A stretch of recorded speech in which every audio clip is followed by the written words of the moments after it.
So we are watching America in decline, I would say, grasping at hypocritical strong-arm tactics to hold on to power. And I think one way we're seeing that is, like, it looks like the bullying, though, this time might not have actually worked. If you look at the Summit of Americas, where we have some unbelievable news that happened just earlier today. We'll put this up here on the screen. This is from, according to, this is NBC News. NBC News had this story. Mexican President Lopez Obrador won't attend the Summit of the Americas.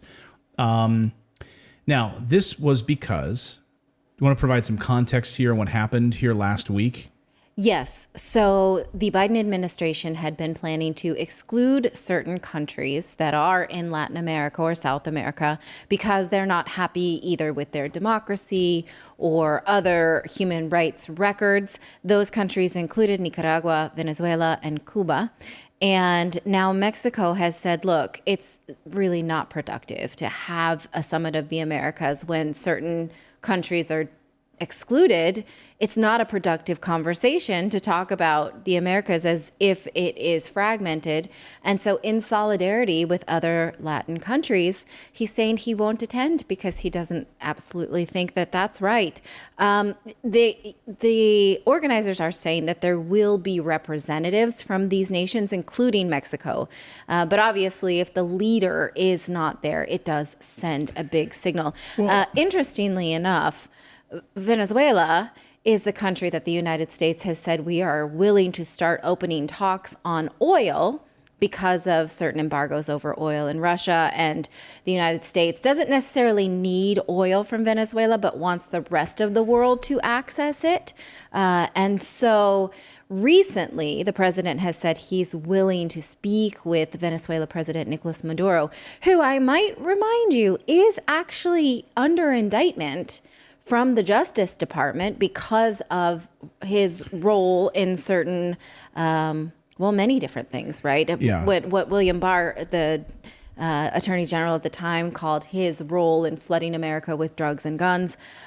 So I don't know how he would have shown up anyway. He probably would have shown up to service, right, and been served with his papers. It's just the hypocrisy of this, right? We are going to, as United States, we're going to lecture these countries about democracy.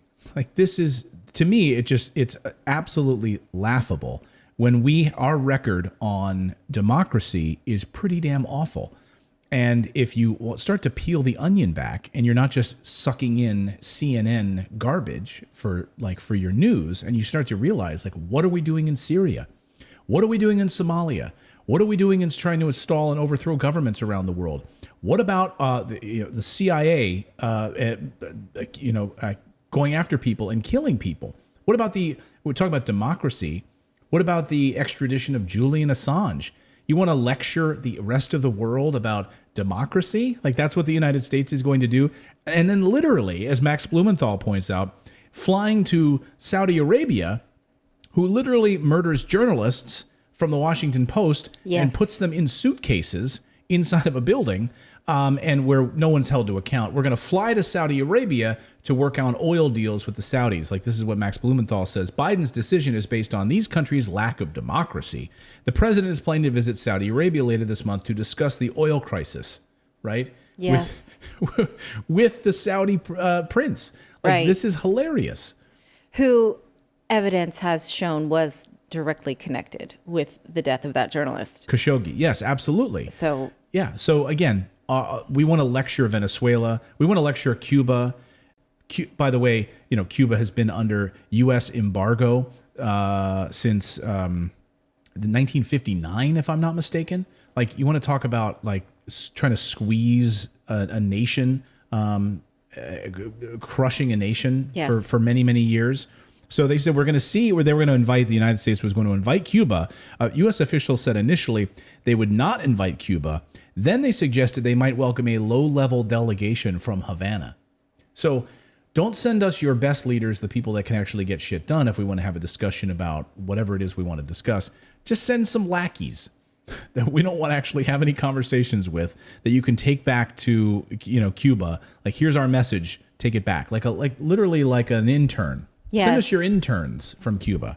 Well, this is one of the first times that a country has really tried to exclude other participants because this summit is not always held in America. So America doesn't usually have the right to exclude other people, but because it's in Los Angeles this week, America decided to play with the guest list. And now this embarrassment is that the Mexican president is saying, I don't want to play politics like this. Either we're going to have a meeting or we're not. Good for him. I can't remember a time when this has happened before. I mean, normally they're in lockstep. To me, this is a sign of the U.S.'s decline. U.S.'s decline, grasping at straws right now, trying to solidify power in the South China Sea against China, trying to strong arm Russia. Yes. Trying to strong arm Venezuela. I mean, this is to me, it's an empire in decline. Seeing this happen and seeing the Mexican president stand up and say, "I'm not coming." Well, it is interesting to see someone stand up to the mighty United States and say, I'm not going to play this game. It's kind of dirty and I don't want anything to do with it. Right. Yeah. Good for him. Let us know what you think about Mexico actually showing some cojones. Nice. See? Good one. See what I did there? Thank you so much for subscribing to our channel. You know, we've been banned, we've been blocked, we've been censored. That's why we started our own website, to stay connected with you for free. That's right. So head on over to redacted.inc and make sure you're connected with us. You can sign up again at redacted.inc, not .com.